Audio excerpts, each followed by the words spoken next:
नमस्कार, मैं राणा यशवंत आपका स्वागत करता हूं। 2029 में जब लोकसभा चुनाव होंगे तो बहुत संभव है कि सीटों की संख्या लोकसभा में 850 होगी, यानी कि 850 सीटों पर चुनाव होंगे। अभी तक 543 हैं और उन 850 सांसदों में 283 महिला सांसद होंगी, यानी कि 33.3%, एक तिहाई। अब इसको लेकर के संसद में चर्चा चल रही है, विशेष सत्र है संसद का। और आज जो ये मेरा शीर्षक है कि 2029 की लड़ाई और मोदी का मास्टर स्ट्रोक। आखिर संसद में मोदी ने आज क्या कहा कि आप उसको मास्टर स्ट्रोक मानेंगे? क्या कह करके और कौन सा दांव चल करके उन्होंने विपक्ष को अपनी लकीर पर ला करके खड़ा कर दिया है? बारी बारी से हम इसको समझेंगे। आज संसद के भीतर 3 दिनों के लिए जिन 3 मुद्दों पर चर्चा होनी है, पहले आप उनको समझिए। अब एक है महिलाओं को 1/3 हिस्सेदारी जो दी जाएगी, जिसके लिए बिल 2023 में पास हुआ, वो कानून बना, नोटिफाई हुआ। अब संविधान में संशोधन करके उस 1/3 हिस्सेदारी को तय करना है, उसके लिए चर्चा चल रही है। अब उससे महिलाओं को सशक्त बनाने की दिशा में ऐतिहासिक कदम इसको माना जा रहा है।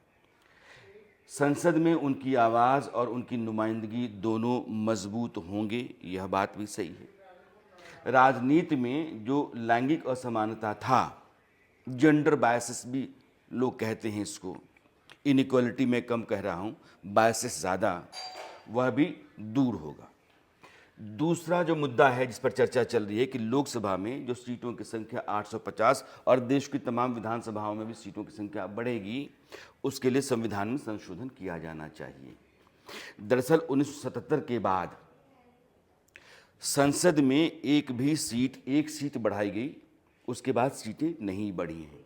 गोवा से दमन दीव जब अलग हुआ तो 1987 में एक सीट लोकसभा की बढ़ी और उसके बाद ये तय हुआ कि सीटों को बढ़ाने का काम जो है वो 2026 में किया जाएगा। एक संशोधन आया जिसका जिक्र हम बाद में करेंगे, जिससे 2000 तक की मियाद बढ़ाई गई और 2000 के बाद फिर 2026 तक।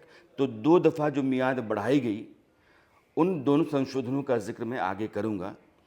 लेकिन इसका आधार क्या रहा? 1971 की जनसंख्या। 1971 की जनसंख्या में 55 करोड़ की आबादी भारत में थी। आज की तारीख में 140 करोड़ है। अगर आप इस तरीके से देखते हैं तो आबादी लगभग 163% बढ़ी है और सीटों की संख्या आपने उतनी ही रखी है। संविधान जो मौजूदा है प्रावधान, वो कहता है कि अधिक से अधिक लोकसभा की सीटें कितनी होनी चाहिए? 550। उसको बढ़ा करके ले जाना है 850, क्योंकि 1971 की जनसंख्या 55 करोड़ से अब जनसंख्या जो मानी जाती है वो 145 करोड़ 140 करोड़ के आसपास, और 2021 की जनसंख्या का काम शुरू हो गया। अमित शाह ने यह बात कही संसद के भीतर। अब सीटों का जो आवंटन है और जिस रेशियो पर, पॉपुलेशन के जिस रेशियो पर सीटों का बंटवारा होता है, वो अब होगा 1971 की जनसंख्या की जगह पर 2011 की जनसंख्या के आधार पर। तो यह बदलाव जो होना है, इसके लिए भी चर्चा हो रही है, संविधान में संशोधन करना पड़ेगा। और जो केंद्र शासित प्रदेश हैं, उनके भीतर भी इन संशोधनों का प्रभाव जाए और यह सब बातें वहाँ भी लागू की जा सकें, इसलिए वहाँ भी संशोधन हो रहा है। तो यह जो 131वां संविधान संशोधन है, उसके ज़रिए भारत की लोकसभा में सीटों की संख्या को 543 से बढ़ा करके 850 किया जा रहा है। प्रधानमंत्री मोदी आज जब संसद में बोल रहे थे, उसका जिक्र मैं करूंगा, लेकिन अब बारी बारी से हम आते हैं कि सीटों की संख्या में महिलाओं की हिस्सेदारी। यह ज़रूरी है कि एक क्रांतिकारी फैसला, जैसे लोकल बॉडी इलेक्शंस जब होते हैं तो लोकल बॉडी इलेक्शंस में 1/3 हिस्सेदारी बहुत पहले दे दी गई, लेकिन विधानसभाओं में और लोकसभा के भीतर 1/3 हिस्सेदारी का मामला 1996 से आज तक फंसा रहा। देवेगौड़ा की सरकार यह प्रस्ताव लेकर के आई, विधेयक लेकर के आई, लेकिन उसके बाद से जितनी सरकारें आती रहीं, लोकसभा में प्रस्ताव आता रहा, विरोध होता रहा, कभी पास हो गया तो फिर अगली बार वो अगले सदन में पेश नहीं हुआ। राज्यसभा में पास हो गया तो लोकसभा में नहीं आ सका, तो वो विरोध होता रहा, प्रस्ताव आता रहा, गिरता रहा, विधेयक गिरता रहा। अब जाकर के 2023 में उसका रास्ता नरेंद्र मोदी की सरकार ने निकाला है। अब आप पहले नरेंद्र मोदी को सुनिए। मैं आज बड़ी जिम्मेवारी के साथ इस सदन में इस पवित्र जगह से कहना चाहता हूं, चाहे दक्षिण हो, उत्तर हो, पूर्व हो, पश्चिम हो, छोटे राज्य हो, बड़े राज्य हो, मैं आज एक जिम्मेवारी से कहना चाहता हूं कि निर्णय प्रक्रिया किसी के साथ भी भेदभाव नहीं करेगी। ये निर्णय प्रक्रिया किसी के साथ अन्याय नहीं करेगी।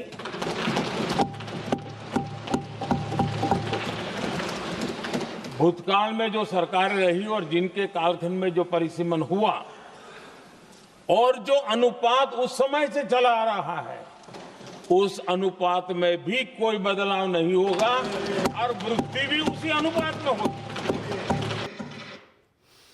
महिलाओं पर आऊं उससे पहले आपको 2-3 बातें समझा रहा हूं। नरेंद्र मोदी क्या कह रहे थे? नरेंद्र मोदी कहते कि सीटों की संख्या बढ़ाए जाने पर जिन राज्यों के हिस्से जितनी सीटें आ रही हैं, कुछ राज्यों के भीतर यह संतोष पैदा हो रहा है कि चूंकि हमने आबादी कंट्रोल किया, जनसंख्या पर लगाम लगाई, हमने देश के विकास तरक्की में अपना योगदान दिया, और नतीजा क्या है कि लोकसभा की सीटें हमारे यहाँ कम हो रही हैं। दक्षिण के राज्य ये कह रहे हैं, और उत्तर भारत के राज्यों में आबादी बढ़ी तो आपने लोकसभा की सीटों की संख्या बढ़ा ली। फायदा किसको हुआ? जिसने आबादी बढ़ाई।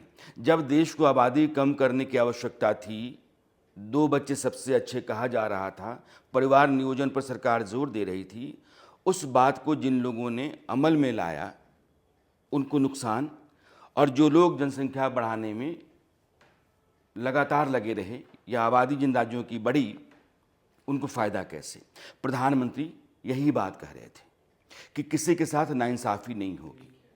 अब पहले मैं आपको 2 उदाहरण रखता हूं कि नाइंसाफी का खेल कैसे चल रहा है और यह बवाल क्यों है। दक्षिण भारत के राज्यों में सबको लामबंद करके एक अलग तरह का माहौल खड़ा करने की कोशिश हो रही है। अब जैसे उत्तर प्रदेश आइए, लोकसभा की सीटें हैं 543 और उत्तर प्रदेश के पास 80 सीटें हैं। अगर आप परसेंटेज देखेंगे तो 14.7%, 14.7% कुल सीटों की संख्या का हिस्सा बनता है उत्तर प्रदेश का।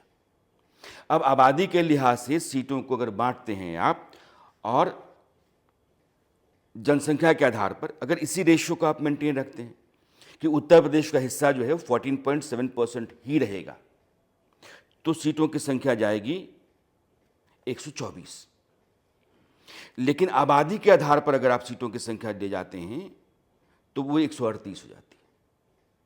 केरल चलिए आप, केरल में सीटों की संख्या है 20, तो 543 लोकसभा सीटों में से केरल का हिस्सा बनता है 20 सीटों का, और 20 सीटों का जो रेशियो है, यानी कि जो अनुपात है इन कुल सीटों के मुकाबले में, अगर वह अनुपात रखा जाए तो केरल की सीटों की संख्या हो जाती 31। लेकिन आबादी के लिहाज से केरल में सीटों का बंटवारा आप करते हैं तो उसको 1 सीट का फायदा होगा, बल्कि 3 सीटों का, 23 सीटें। अब आप यह समझिए कि अगर हमने उसी अनुपात को दे दिया उस राज्य को तो उसको मिलती हैं 31 सीटें, 11 सीटों का फायदा हो रहा है। और आबादी के लिहाज से जाते हैं तो 3 सीटों का, क्योंकि उन राज्यों ने जनसंख्या पर कंट्रोल किया। आबादी के लिहाज से उत्तर प्रदेश में आप जाएंगे तो 80 के बाद 138 हो जाएगा। उत्तर प्रदेश का जो अनुपात है अभी, उस रेशियो में उसका बंटवारा करते हैं तो उसकी सीटों की संख्या 124 होगी। 80 से 124, 138 नहीं, और 20 से 31, 23 नहीं। तो जो प्रधानमंत्री कह रहे हैं कि किसी के साथ नाइंसाफी नहीं होगी, तो आपकी हिस्सेदारी जितनी कुल सीटों की संख्या में बनती है उतनी हिस्सेदारी आपकी रहेगी। अगर यह तय हो जाता है तो यह सारा बवाल खत्म हो जाएगा। एक ये। अब आते हैं महिला आरक्षण को लेकर के। यह मैंने ग्राफिक्स आपने से रखा है कि अभी तक हमारी संसद में महिलाओं की संख्या और कुल सीटों की या सांसदों की कुल संख्या सदन के भीतर जो है उसका कितना परसेंटेज है, ये आंकड़ा बताता है। जैसे ये पिछली 5 लोकसभा सीटें हैं। 14वीं लोकसभा 2004 की 8.3%, अभी कितने की बात हो रही है? 33.3% की। 10.9% 2009 में 59 सांसद महिला थीं लोकसभा में। 11.4% 16वीं संसद में 2014 नरेंद्र मोदी जब पहली बार प्रधानमंत्री बने 62 महिलाएं आईं। और 2019 में सबसे अधिक अभी तक का 78 महिलाएं थीं, 14.4%। और 2024 में 13.6%, 74 महिला सांसद हमारी संसद में लोकसभा में हैं। यह सब आप जोड़ दीजिए, सबसे अधिक अगर है तो 14.4%। जो महिला वंदन अधिनियम है, महिला शक्ति वंदन अधिनियम, वो कितने की बात करता है? 33.3% की बात करता है।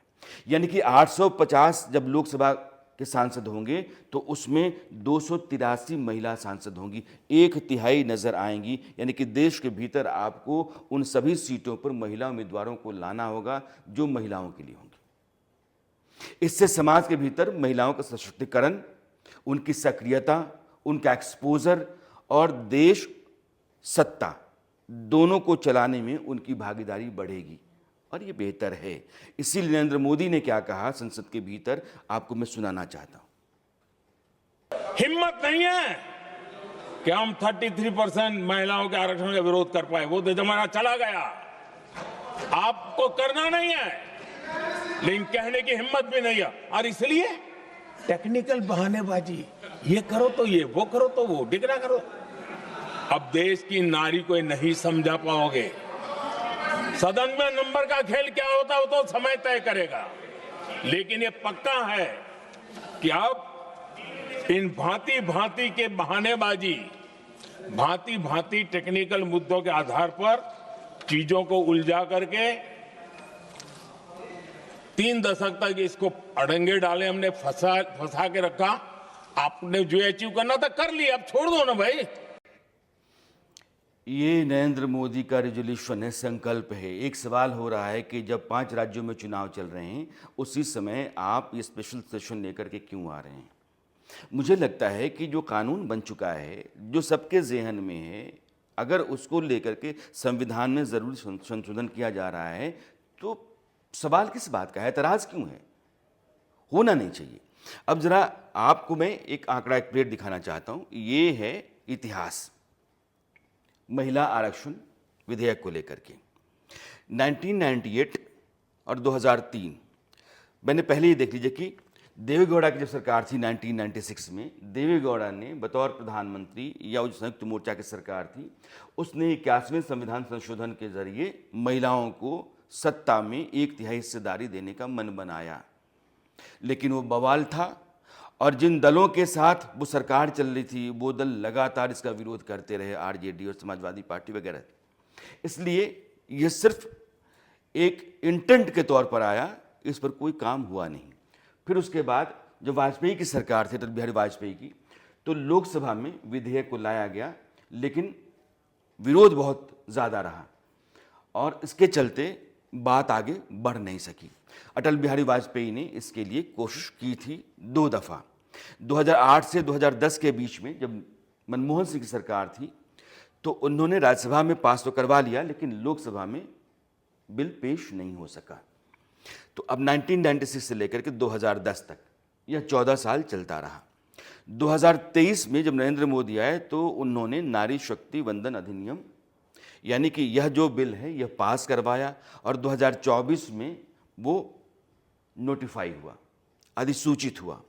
अब जब आपने कानून बना दिया है तो कानून के लागू होने के लिए संविधान में जो ज़रूरी प्रावधान हैं उनमें बदलाव चाहिए, इसलिए आप संविधान संशोधन करते हैं। तो 131वां संविधान संशोधन जो है उसी बदलाव की खातिर है और प्रधानमंत्री नरेंद्र मोदी ने संसद के भीतर महिलाओं की हिमायत जिस मजबूती के साथ की है वो सरकार का इंटेंट, और नरेंद्र मोदी जिस तरीके से विपक्ष को एक बारगी में धराशायी करते हैं, जो उनका अपना एक पॉलिटिकल एक्यूमेन है, उसकी समझ आपको इस बयान से होगी। आप ये बयान सुनिएगा। लेकिन पिछले दिनों जब हम 23 में चर्चा कर रहे थे तब भी व्यापक रूप से बात ये थी कि इसको जल्दी करो। हर कोई कह रहा था जल्दी करो। अब 24 में संभव नहीं था क्योंकि इतने कम समय में करना मुश्किल था।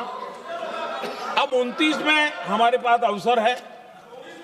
अगर हम 29 में भी नहीं करते तो ये स्थिति क्या बनेगी हम कल्पना कर सकते। फिर हम देश की माताओं बहनों को ये विश्वास नहीं बना पाएंगे कि हम सचमुच में प्रयास सच्चे अर्थ कर सकते थे। और इसलिए समय की मांग है कि अब हम ज्यादा विलंब न करें। इस दरमियान राजनीतिक दल के लोगों से, संविधान के जानकार लोगों से, जो महिलाओं में एक्टिविस्ट के नाते काम करने वाले ऐसे लोगों से भी कई चर्चाएं हुई। कुछ लोगों ने खुद होकर के भी सुझाव दिए। सारा मंथन करते करते करते, और यहां भी सभी दलों से लगातार बातें इनकी होती रही है। स्ट्रक्चर वे में हुई है, इनफॉर्मल भी हुई है, और उसमें से आखिर बना हुई एक कुछ रास्ता निकालना होगा ताकि हम हमारी माताओं बहनों की शक्ति को जोड़ सकते हैं। आदरणीय अध्यक्ष जी, मैं एक बात जरूर कहना चाहूंगा। यहां बैठकर के हमें किसी को संविधान ने देश को टुकड़ों में सोचने का अधिकार ही नहीं दिया है। जो शपथ लेके हम बैठे हैं ना, हम सबको एक राष्ट्र के रूप में विचार करना हमारा दायित्व बनता है। दरअसल यह जो पूरा मामला है नरेंद्र मोदी के बयान के जरिए कि सीटों की संख्या को बढ़ाने को लेकर के, महिलाओं को सत्ता में 1/3 हिस्सेदारी देने को लेकर के जो भी खुरपेची की जा रही है, नुक्ताचीनी की जा रही है, दरअसल वो आपकी मंशा पर सवाल उठाता है। ऐसा मत कीजिए क्योंकि अब वो रुकने वाला नहीं है। उन्होंने यह भी कहा कि क्रेडिट अगर आपको लेना है ना, आप ले लीजिए, लेकिन यह काम तो करना पड़ेगा। अब यह जो परिसीमन का मामला है, इसको आपको एक बार मैं समझा देना चाहता हूँ। इस शो की शुरुआत में मैंने जो बातें कही हैं उसको थोड़ा सा विस्तार से हम लोग देख लेते हैं। संविधान में 2 संशोधन किए गए, एक 1976 में, एक 2001 में, 42वां और 84वां। यह संशोधन इसलिए हुआ कि 1971 की जनसंख्या के आधार पर सीटों का निर्धारण हुआ था और उनकी संख्या 543 के आसपास थी। हुआ कि अधिक से अधिक 550 सीटें ही हो सकती हैं। सीटों को बढ़ाया जाना था तो एक्सटेंशन दिया गया 2000 तक कि सीटों को अभी नहीं बढ़ाया जाए, इसको 2000 तक टाल दिया जाए। जब 2000 आ गया उसके बाद भी स्थितियाँ नहीं बनी वैसी, सहमति नहीं बन पा रही थी, सरकार उस तरीके से अपने आप को खड़ा नहीं कर पा रही थी, कहीं न कहीं कोई कमज़ोर कड़ी थी और वो आड़े आ रही थी। तो फिर 2001 में एक और संविधान संशोधन किया गया और यह 2000 की जो मियाद थी इसको बढ़ाया गया 2026 तक। अब ये 84वां संविधान संशोधन जो कहता है, और यह जो फैसला था वो वाजपेयी सरकार का फैसला था। सीटों के आवंटन का आधार अभी तक 1971 की जनसंख्या जनगणना रही है और उसी के आधार पर आप देखते हैं कि यह 543 सीटें हैं। अधिक से अधिक आप 545 कर सकते हैं। और 1987 में मैंने आपको बताया कि 1987 में एक सीट दमन दीव की जुड़ी जो गोवा से अलग मानी गई और गोवा से अलग करा करके उसको केंद्र शासित प्रदेश के तौर पर माना गया। अब 2026 के बाद अगली जनगणना के आधार पर नई सीमाएं, यानी कि 2021 की जनगणना हो रही है, लेकिन इस बार 2011 की जो जनगणना हुई थी उसके आधार पर सीटों का निर्धारण हो रहा है और राज्यों के बीच में शक्ति का संतुलन होगा, केंद्र राज्य के बीच में संबंध और बेहतर और मजबूत होंगे, यह उम्मीद की जाती है।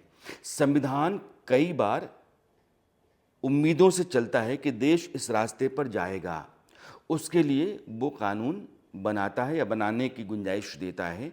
और यह जो गुंजाइश है कि हम 550 से 850 सीटों की संख्या बढ़ा करके ले जाएं, इसलिए कि देश की जो बढ़ी हुई आबादी है उसकी नुमाइंदगी ठीक से हो सके और आधी आबादी को कम से कम 1/3 हिस्सेदारी सत्ता के भीतर मिल सके। इसलिए विधानसभाओं में और लोकसभा के भीतर 2029 उसके बाद से जो भी चुनाव होंगे उसमें सीटों की संख्या बढ़ी हुई होगी और महिलाएं सदन में 1/3 दिखाई पड़ेंगी। तो यह जो सदन के भीतर या संसद के भीतर चर्चा चल रही है, वह चर्चा ऐतिहासिक है और भारत के निर्माण में और भारत के बदलाव में इस संविधान संशोधन की यानी 131वें की बहुत बड़ी भूमिका होगी। चलते चलते आपसे फिर मैं निवेदन करना चाहता हूं कि इस चैनल को आप सब्सक्राइब कीजिए, वीडियोस को लाइक किया कीजिए, शेयर किया कीजिए और अगर अपनी कोई राय होती है तो कमेंट बॉक्स में दर्ज किया कीजिए। अब आप मुझे दीजिए विदा, फिर होती है मुलाकात। नमस्कार।